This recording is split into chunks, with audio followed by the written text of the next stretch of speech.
नदारम ही चेगुना तू शायरा बजुजला तकना तू मिर रहमतिल्लाह सियावी व तबाही में गुजारी मेरे प्यारी बसा कीमत जवानी हर नफस हर लम्हाई में गंदगी तेरे रहमत से हो तौफीक बंदगी गुनाहों में सारी उम्र गुजारी ऐ मेरे मौला ऐ मेरे बाड़ी। আমি সরাসরি সুবর্ণচর নোয়াখালী থেকে আমাদের বাড়ির পাশ থেকে লাইভে আসছি। এটা আমাদের বাড়ির মসজিদের আশপাশে পুরোটাই ফুরে গেছে পানি আর পানি।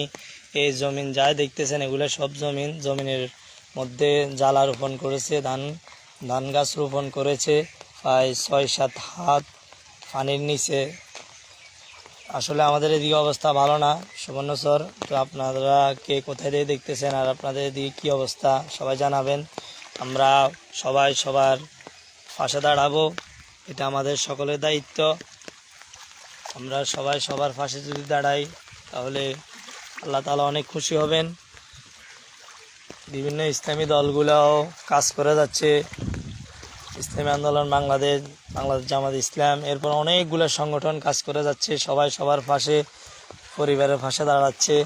আমরা আমাদের নিজ নিজ জায়গা থেকে আমরা সবাই চেষ্টা করব সাধ্য অনুযায়ী যেন আমরা কিছু করতে পারি।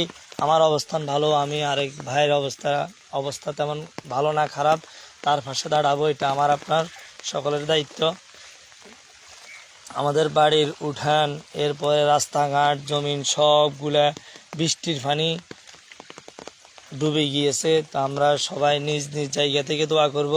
আসলে আমরা আল্লাহ তাআলার কাছে দোয়া ছাড়া আমাদের আর বিকল্প কোনো পথ নাই। আমরা সবাই দোয়া করব সবার নিজ নিজ জায়গা থেকে। আসলে এই সময় আমরা ধৈর্য ধারণ করতে হবে, যদি ধৈর্য ধারণ করি আমি আপনি, তাহলে আল্লাহ তাআলা খুশি হবেন।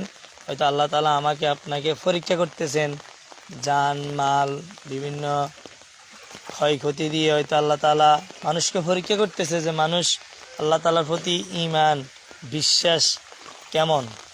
যদি আমি আপনি যদি ধৈর্য ধারণ করতে পারি, আল্লাহ তাআলা যাই করতেছে তাই ভালো করতেছে, তাহলে আল্লাহ তাআলা আমার উপর আপনার উপর খুশি হয়ে যাবেন এবং আমাকে আপনাকে আল্লাহ তাআলা পুরস্কার দিবেন।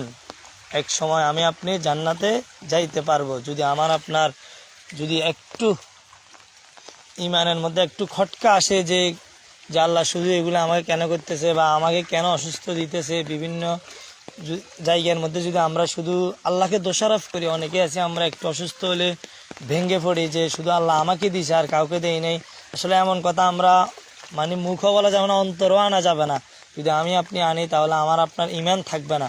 এই জন্য আমরা যাই কষ্ট করি না কেন আল্লাহ তাআলা আমাকে আপনাকে সব পরীক্ষা করার জন্য এগুলো দিতেছে। অতএব আমি আপনি যদি পরীক্ষায় ফলাফল ভালো উত্তীর্ণ হতে চাই তাহলে আমি আপনি ধৈর্য ধারণ করতে হবে। ধৈর্য ধারণ করতে যদি করি আমরা, তাহলে আল্লাহ তাআলা খুশি হবেন আমার উপর আপনার উপর। অতএব আমরা নিজ নিজ জায়গা থেকে আমরা সবার পাশে দাঁড়াবো এবং সবার জন্য দোয়া করব। আল্লাহ তাআলা যেন সবাইকে নিরাপদে রাখে, সুস্থ রাখে। আমি সরাসরি সুবর্ণচর থেকে